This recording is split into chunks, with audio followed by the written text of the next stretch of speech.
ধন্যবাদ শ্রদ্ধা লিটন ভাইকে। আমরা লক্ষ্য করছি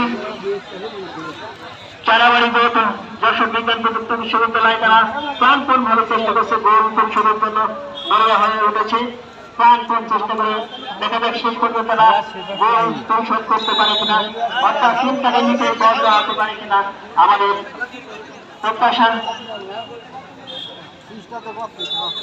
প্রথমবারে নারায়ণবাড়িয়া ফুটবল একাদশ তারা এক থেকে এগোতে পারে কিনা। কোপা আমেরিকা আর লাটিন আমেরিকা খেলা যাচ্ছে।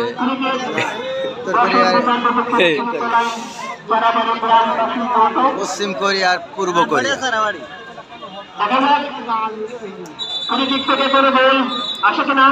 আমরা বিভিন্ন মাঠে বড় বড় খেলোয়াড়ে এখানে থেকে গোল দেখি।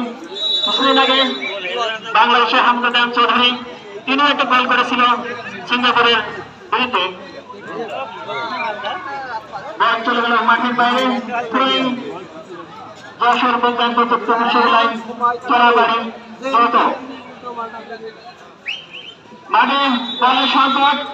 প্রতিমধ্যে মাঠের ভিতরে বল প্রবেশের জন্য নির্দেশ করছি।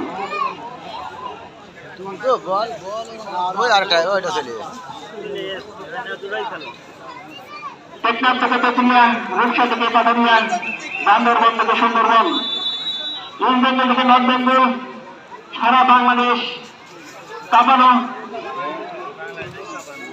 এটিও চলেছে ফুটবলের জোয়ার। বল চলে গেল মাঠের বাইরে। ফলে গোল কিক নারায়ণপুর ফুটবল একাদশ গোলরক্ষক তিনি আজকে আগে গেছে, এখনো পর্যন্ত তিনি কোনো গোল হজম করেননি।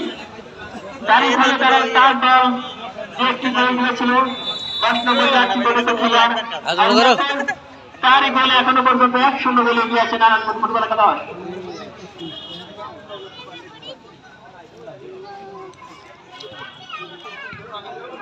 আমরা যশোর বিজ্ঞান প্রযুক্তির চারাবাড়ি গ্রাম যতর আক্রমণের খেলোয়াড়দের দুর্বলতা লক্ষ্য করা যাচ্ছে। পক্ষে তারা ডিফেন্স খুবই শক্ত। তারা বল নিয়ে গোলমুখে যে দুপালা শট দিবে সেটা কিন্তু পারছে না।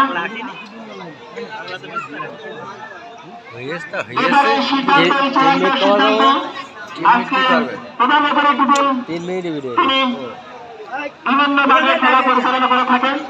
আমরা লক্ষ্য করি আমি বিভিন্ন জেলায় বিভিন্ন প্রান্ত গোল হোক বা না হোক ভিডিও চলে যাবে। আমি তার বিভিন্ন ব্যাক আর ওর পায়ে বল থাকবে না। যারা সরকার আছে তারা আক্রমণে বিশ্ববিদ্যালয় বলটা নিয়ে গেছিল খুব ভালোভাবে, কিন্তু কোনো বল ফেলাতে পারলাম না। তিনি চেষ্টা করেছিল কোনো তার পক্ষে ধরা সম্ভব ছিল না।